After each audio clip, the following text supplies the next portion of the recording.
I'm Rebecca. And I'm Hunter. This is the Family Show!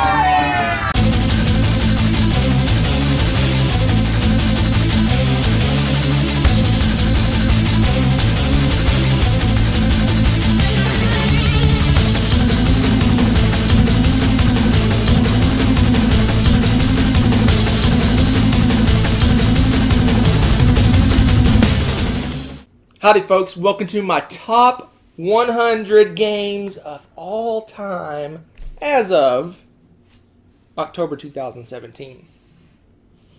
So, I'm very excited. I've been waiting. I look forward to this list every year. It's very exciting for me. I'm a kind of a stats guy and a geek guy, and I like looking at my list compared to the prior year and all this stuff. This is my third time doing the list. I did it in 2015. Which was our first video on this channel. I apologize for that video. Then I did it, obviously did it in 2016. I only did the top 10 in 2015. 2016 I did a full top 100. And again, I'm doing a full top 100 this year. Yay. So I'm very, very, very excited. But before we jump into the first set of 10, I have to do my usual statness. Okay. Alright? Bring it. So, I made an executive decision. Okay. I've removed poker from the list. Yeah, you did have it on there before. Yes. I made an executive decision. Poker has been axed from the list. Although it is a card game, the reason I love it is not necessarily the game. It's the gambling experience. So if I would just sit down to play it without the gambling effect, I don't know how much I would enjoy. Just play poker for poker? Yeah. So anyway, I removed it. I made an executive decision. It has been removed from the list, so don't expect to see poker on my list anywhere. So, 39 new games this year. Wow. 3 of them I have played before. Ooh, so some went up in esteem for you. Or I just didn't include them because I hadn't played them in a long time. Ooh. Spoiler. Mysterious. 43 games went down, but stayed on the list. Sounds about right. 11 went up. 11 games went up. That smells of expansions. Could be. I think it's expansions. And, strangely enough, 7 stayed in exactly the same spot on the list. How was that possible? Because I know you didn't look at your old list. I did not look at my old list. 7 stayed exactly the same spot. Okay, did you do the math on how possible that could be? It's pretty impossible. Okay. So and you didn't even use the same methodology. method for building your top 100 this year. No, I did not. So That's, okay, wow. well, good segue. So, in prior years, what I did is I went on Board Game Geek and took all the games I've rated. I've rated every game I've played You're ahead of me. within reason. I haven't played all the kids' games and things like that. Any adult games that I played recently, like the last 10 years or so, I've rated. So I'd go in and I'd go through all of them, crazily enough, and updated all my rankings and bumped them up or down depending. Then I took those and then took them in their rank order and said, okay, all the 10s. So I organized all the 10s in order, 9s or whatever. Everything that was at the same level, I'd organize them, and then I'd end up with a top until I'd get 100. And usually I'd be down in the 8s somewhere when I finished. I have too many games rated to do that this year. I could not go through 600 or 700 games and re-rate all of them again. And I did not want to keep the same ratings as I did last year because I'd end up with a very similar list just with the new games sprinkled in, right? Well, okay. So what I did is I went out to the Pub Meeple site, and they have a site where you can rank games. You just take a list of games, put them in a little box, and push a button, and then you start comparing them. So say, do you like this game better than this game? And you put yes or no. And then you say this game, and you do all these different combinations. Eventually, it creates a ranking of all your games by doing that. Okay. I put like 500 games in that list to start out with. And did 10,000 questions. And after about 1,000 comparisons, I was like 15% done. I'm like, okay, this isn't going to work. So then I took 200-ish games and put them in the list. Okay, so you still did the same thing, it's just you dropped your... Okay. So I got a ranking of, 185 games. So I've got my top 185 of the games I put on the list. And the way I did it is I took all the ones that I think rated 8 or higher on Board Game Geek. So I still kind of use the Board Game Geek rankings. Well, yeah, to get a starting point at least. Yeah, well, that weeds out games that you know are not you're not Yeah, gonna put in your top 100 anyway. correct. So that makes sense. So 185 games. Okay. So I have my top 185, but we won't go into the 185 to 102. But we will go into 101 before we jump into my list. Why? So the one that just missed it. I mean, it was just right there at 101. Number 101 is... Am I going to punch you? If you want to move over a little bit, I can show them the kids at home.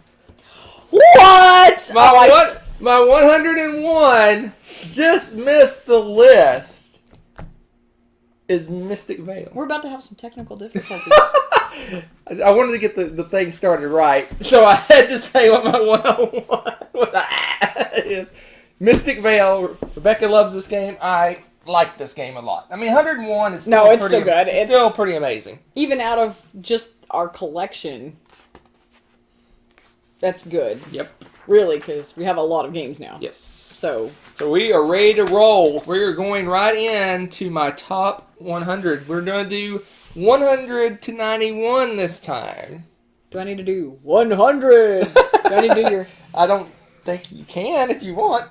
So I'm going to unveil them over here where you hopefully can't see. I can't see them. All right. Hopefully the audience cannot see them. So my number 100 is Pandemic the Cure. Pandemic the Cure is the dice version of Pandemic. The reason I like this one version is it's quick to set up. You don't have to deal with cards, organizing all the cards. You just roll a bunch of dice. I like that each role in the game, basically you're trying to cure diseases, just like in Pandemic, if you've played that before. Each of the roles have a unique set of dice that is unique to their character, that are all different, which I think is really cool. It plays well with 2, it plays well with more. It's quick. It's like 30 minutes. It's like 30 minutes or so compared to Pandemic, which is an hour-ish. Hour-ish, yeah. An hour-ish, yeah, that maybe? speeds it up. I just really like this. I think younger kids can actually play this compared to Pandemic. It's not as complicated. There's not as many locations that you're going to on the board. Yeah, and it's not like Pandemic. A lot of times you have to tell people, okay, you know, like if you're playing with kids, you should probably go do this and this. And with this one, they can kind of, I think it's easier for them to figure it out. Yeah, I just more really like family version. Yeah, really, and I like dice. I like the dice rolling. It's just really cool. I think what really sells it for me is every character has a unique set of dice that's completely different from the other characters. So that is my 100. No commentary? No, I think it's great. This is one of the few games I've talked to other people, and it's been a huge hit. And I played this at a convention with Caitlin, and she loves it. And she's very much into Pandemic anyway, but this one was like a huge hit for her. So no, I meant more that this is one higher than Mystic Vale. Oh yeah, I'm gonna just pretend that didn't happen. All right, that's my number 100. Might live longer that way. Pandemic Cure. That one went down 19 spots from last year. Too bad Mystic Vale didn't go up 20 spots. Mystic Vale went down a lot of spots. All right, so that's my number 100. Here comes number 99. My number 99. I love this game. It's Camel Up. I love Camel Up. It is fun. It's just fun. I mean, it's random. It's wacky. Weird things happen, but it's just fun. It's a great game where a bunch of people can get around a table and joke and laugh and make fun of each other and see what happens. And it seems like every time basically what the concept of the game is, you're betting on a camel race, and the positioning of the camels could change all the time. And invariably, at the end of the game, you're sure one camel is going to win, and then something wacky, crazy happens, and some other completely other random camel wins the game. We play this almost every year in our board game tournament because it plays up to 8 people, and it takes like 30 minutes to knock this. It's another fast one. Doesn't matter how many people are playing. Yep. And it's so much fun. And and the more people that are playing, the crazier it gets. Yeah. There's just that chaotic element with the races and the betting, and this is one of those few games that I think the chaos makes it even more fun. Because sometimes you have those games where the randomness and you're like, this is fun. Yeah, if you don't like wacky random stuff in your games, this is not for you. But if you like, it's almost a party It's It has that party it's a atmosphere, borderline doesn't it? party game to me. It just Because it's so much. We have a lot of fun with it. We always have a lot of fun with it. Yep. So that is my number 99, Camel Up. That's a good one. It's very fun. All right, let's keep the love going. Well, I was in with this section. I didn't really say about this section. This section is a lot of family weight. I noticed Kind so of far. randomy games, not necessarily randomy, but kind of family weight games. I figured your weight on your just a prediction with your top 100 this year is going to go from light to heavy as we reach the top. I bet there's some light ones scattered up top, but mostly, maybe. for the most part, They're going to be social deduction games. That's my prediction. Probably. My number 98 is another family game. We'll see. I didn't say Camel Up went down 40 spots from last year. Dang. This is number 98, Imhotep. Wow. And you like this more than Camel Up? That's interesting. Because I think there's more strategy there Mm-hmm. in this game. I mean, it's not as random, and I just like this game just looks nice. It is cool. It is a beautiful game, in my opinion. It has a little bit of pressure luck, a little bit of take that ishness. Yeah. But it's super light, easy to teach. I taught this one at, I think it was Dice Tower Con. It was Dice Tower Con. I taught like 10 groups how to play this game. Oh, did you? Oh, wow. I would just, because it was in the, I think it was in the it was a while back, but it was in the hot game section or hot game area. And I went up and down the row and taught a bunch of people to play this one. That's fun. And I sat in on a few of the games, which I didn't play them all. But I just love how I'm on the back of the box. People give me garbage about my back of the box. Whatever, it's cool to look but at. it's a, I mean, you can see the stones and stuff. It's just a beautiful. I like how the stones look in the board. I like how you build up the game. The board builds up as you go with the stones. I like the fact that you can move somebody else's boat to somewhere else when you think they're planning somewhere. So much fun. Yeah, but super light. A great family game. Yeah. Super fun. I just enjoy it. It's another short game too. Yep. I noticed all your games are short. Yeah. These are pretty quick ones. I think if it's a game is light, it needs to be short for me. That's true. I don't want I want an hour and a half game that's super light. Nah, that's true. I think it overstays its welcome. You need that's true. If it's light, it needs to be half hour, 45 minutes or so. But I love this game. It's just like I said, it's super easy and easy to play and fun. It's a lot of fun. I like the pressure luck thing especially. Like you said, you could be building up a cool boat and they move their boat for you and make it go to the wrong spot. So that's my number 98, Imhotep, and it dropped 33 spots. Because you've gotten heavier in your tastes. I have. That's my guess. That's my guess why some of these have dropped. Because they're still in your top 100. You still like them. It's just that you really seem to like the heavier games. Speaking of another light game, speaking of another family game, see, here comes my number 97, Cash and Gun, second edition.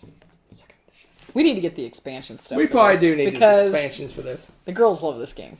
So this is a game where you point guns at each other and take loot.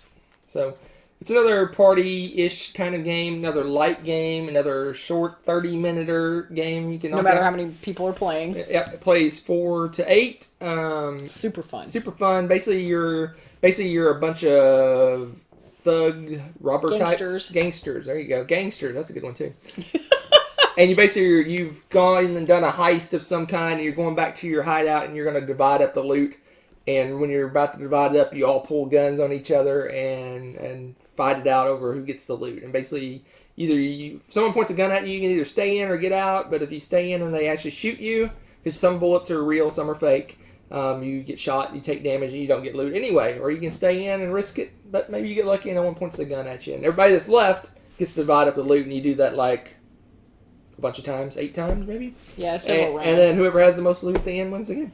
So it's just fun. It's just hilarious to point guns at each other and the betrayal. The betrayal. And the mock betrayal. And when you play with kids, they always point at their mom and dad. Yeah, so I never win this game. I think it's hilarious. They love that. But another light family game, Cash and Guns, second edition. Excellent choice. And that one dropped. I assume it dropped. Yes, it did. It dropped 29 spots. Yeah, we haven't played it as much lately, too, I think. Yep. I think that's some of it. It's another one we do at the tournament occasionally. Mm-hmm. All right.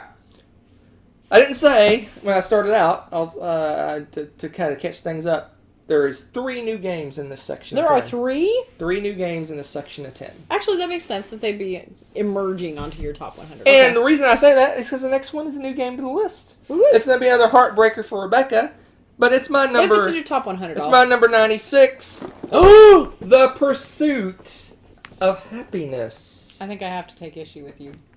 In the general. Pursuit of Happiness. This will be way up Rebecca's list, I'm sure. This game is greatness. This is Life, the board game for adults and gamers. So basically, it's a lot of card drafting and tableau building and pseudo engine building. Basically, you're drafting cards that give you resources. You use those resources to pay for upgrading cards and getting cards. You make it sound so boring. You get to grow up and get a job, and you get to get hobbies and get married, and what? It's hilarious. It's like playing life. And and if you want to work overtime or kill yourself, it causes extra stress and you die young. The end. Yeah, it's hilarious. This game is so fun.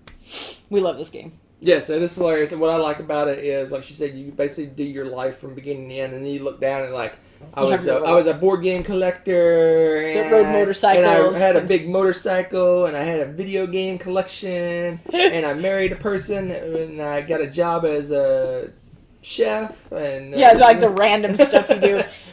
And on the side, I was like running a political office or some weirdness. It was like, there's so many fun things in this game, all the different jobs and hobbies. And yep, it's a fun one. A little bit longer and not as quite as light, but it's still fun. My number, what was that? 96, Pursuit of Happiness. Very cool, very cool. Onward, and that one obviously didn't go up or down because it's a new game to the list. We played the first time at BGG last year, was it? Was it? I think. I don't know. I can't remember. Don't remember. I'll have to look on my plays. My number 95 is not new to the list, but it is a great one. It is a tiny one, and that is Archaeology, the new expedition. Such a good game. So this is a lot of game in a tiny little box. Not a lot of game, but it's fun. So basically you're going out to collect artifacts, and it's a set collection game, but it's kind of a pressure luck set collection game because when you're collecting your set, you can put your set down at different times. Basically, let's say there's you got 2 of a set, it's worth a little bit, but if you get 3 of that same set, it's worth more, and if you get 4, it's worth more, and 5, it's worth even more, and you have to decide when to place the set down. It's worth more because you can't add to it once you place it down. And there's thieves. There's thieves and sandstorms. So if a sandstorm hits and you don't have a tent card, a tent protects you one time, you lose half your cards. So it's a pressure luck game. So much fun. And it has maps, treasure maps you can find to go to the hidden super place that gives you lots of cards. Supermarket?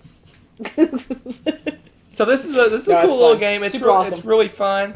It's another super light, super short game, 30 minutes. It plays up to 5 players. It's just a really light little fun card game. So, good pick. Archaeology, the new expedition. It dropped 40 places on my list. Yeah, the newness wore off, and it's light.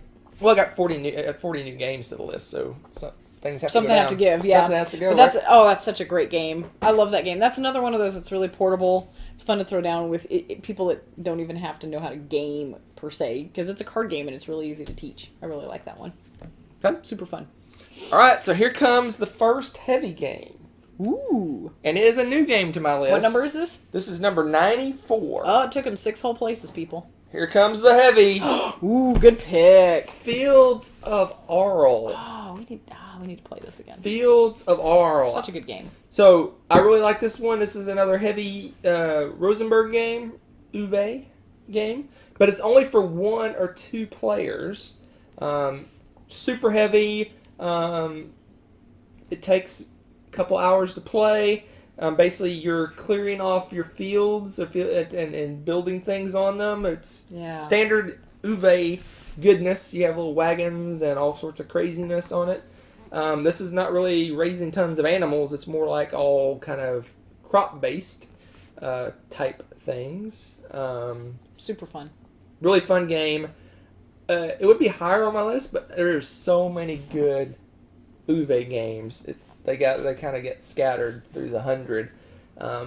We need to have like an Uwe marathon They to take rank. 4 days. I know, but that's less than it would take to do all the Feld games. I'm just saying, we should do that sometime. This one has potential to go higher. Yeah. I think with more plays. With more plays, I think it can go higher. Yeah, that's good. It's designed for 2 players. A lot of his games play really well 2 players, but the ones that are designed 2 players, I think, are better for us to play. Yeah. So. Very good. By number 94, new to the list. Yeah, because when did we get that? Fairly recently, maybe 4 months ago. Yeah, pretty recently. Fields of Arle. Yeah, that's a good one. Yep. All right. Good pick. Onward we go. Ooh, it's going to be tough to do. To my number 93. Okay. My number 93 is Oh, Deus. Another good game. Well, these are all good games. I know, that's the point. Deus. My number 93, Deus. Why are these not higher again? Because there are some amazing games higher up. Deus. It's a civ building game, but it's mostly, you have a board, but really it's card driven. So good. I really like the way the cards work, because the way the cards work, there's different kinds of cards, there's different categories of cards, and when you add more to the same category, when you play the card, all your cards in that category fire off, and you get benefits of all your cards. So it's kind of an engine. The more you build of the same category, when you play a new card, you fire all those off. Yeah. And you get, it grows. Yes, they kind of stack off of each other, right? So you can. And at the same time, you've got the civ building where you go out and you actually put pieces on the board. Yeah, that's right. And you're trying to make a chain of buildings to get out and take over areas and things like that. And your production, is based on what tiles you take over on the board. Put it back to the box. There's a map, and basically there is a map involved, but mostly it's card driven. But there is a piece of the game which is map, so it does feel like a civ game in that manner. But really, at its heart, it's pretty much a card game. Yeah. Oh gosh, such a good game. This is one of those that as soon as we finish a game, I want to go back and play it again. Right. I would call this a popcorn game. Yeah. It's definitely want to play it again. And it's really not that bad for setting up and throwing down. So it lends itself to that pretty easily. So good game. Deus. My number 93? 93, and it dropped 46 places. See, that's your problem. All right. We're almost getting close to the end. What? My number 92 is another card game. Ooh. Elysium. You got this Greek thing going on here. Is it Greek? No, that last one was Roman. But It's all good. Okay.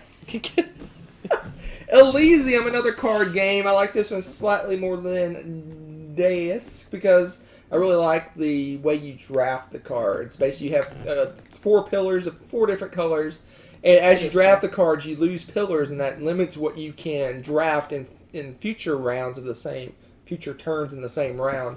And you have to kind of plan ahead. It's like, okay, if I use a green pillar, take away a green pillar for that card, then I'm only going to be able to buy these cards. But she might buy one of those cards. At the same time, you got to save some of those pillars to get your turn order. You have to buy turn order because if you don't have pillars left to get turn order, you get really crummy turns. You get really crummy benefits for your turn. So I really like the way the cards work. There's lots of sets of cards, but you only pick a handful to play each turn. So every game's different. How you combo the cards, the different sets. Like one may be a lot of attack, one may be good on resources, another one may be good at seeing what cards are going to come out soon. Every different type of card is based on a different god, and they are thematic based on the god. So the Apollo has all the attacking, right? Mm-hmm. No, Mars. Ares. Yeah. Ares? I think they did Greek names, so Ares. Yes, so it has all the attack, and then I think Apollo has... I don't know what Apollo has lots of victory points. He was the artsy guy. So all the different ones, different gods have different things, and basically you take a subset of all of them to make your game, and it gives you examples in the thing how different combos you can do to get the style of game you want. So if you want a lot of attacking, use these sets. If you want a lot of non-interaction, use these sets. If you want to have lots of victory points, you have lots of victory points churning, use these sets. Yeah. So it's really fun. I think I can keep mentally. There's a lot going on with it too, because there's different levels, right? Besides, when you finally get them into your tableau, they also either will contribute in Elysium, and there's another balance, right? When you're going to put them down in Elysium, because you have like the set collection, and some of them have benefits only when they go down there. So I don't know. There's just so much going on. That's in a this good game. point. That's another thing I like about it. Yeah, like you said, when you draft the card, you get the power of the card, but then at some point you got to move them down to your Elysium for the end game scoring, because they don't do you any good for scoring if they're haven't been put into the Elysium. So just a really cool, fun card game with an interesting drafting mechanism. Yeah, that's pretty sweet. My number 92, Elysium. Very good one. Very good one. Good pick. Good pick. All right, so what is your ender today? Your 91. My 91 is the first intro into the social deduction world. So early. Because I love me some social deduction, and I love this little box called Insider. So Insider is new to the list. We fairly recently got this game. Yes, very recently. So basically, this is 20 questions. The game. Yes. So basically, you have a person called the master or something. He knows what the secret word is. One other person that isn't the master, called the Insider, knows the secret word as well. Everyone else is regular dudes. And then basically you do 20 questions with the master to try to figure out what the word is. And usually the words are really weird and obscure. Oh my gosh. So without the help of the Insider, the team is probably not going to figure out the word. It's very unlikely they'll figure out the word. They might get lucky and figure it out. So the Insider guys kind of help them along. The problem is at the end, if you do get the word right, if they figure out who the Insider is, the Insider loses and everyone else wins. But if the Insider stays secret enough and they can't figure out who he is, he wins it alone. But if you don't get the word, nobody wins. So it's a balance between the Insider helping, not being too obvious. Maybe he can get lucky and stay secret and they can figure the word out, maybe. I don't know. But you also, if you're too quiet, they can go, well, I think you're the Insider because you didn't help at all, right? So social deduction, 20 questions. Really, really, really fun game. Super portable, super light. I mean, you don't even need this box. It's just a you just take everything. It's just cards and a timer is all that's in here. Is the card. So this is a good one too for throwing down with anybody. Oh yeah. When we played it at a games marathon, it was fun because people could drop in and drop out during rounds and stuff, and we had a blast because it's so easy to teach. Like, this is what we're doing. Oh, okay, and we go, and it's like 20 seconds. So it's just really, really fun. Yep, I like that one. New to the list, Insider, my number 91. One comment before we ended up. I didn't say this. I had a little note off to the side. Elysium, backing up one. Yeah. This is the biggest drop. It dropped. I didn't think I said it. It dropped 58 places. Whoa! It's the biggest drop of a game that stayed on the list. Wow. So, a little curiosity there. There you have it for my first 10, number 90 to 91. This list is going to get better and better. Better than Mystic Vale. So thanks for joining. We'll see you next time for number 90 to 81.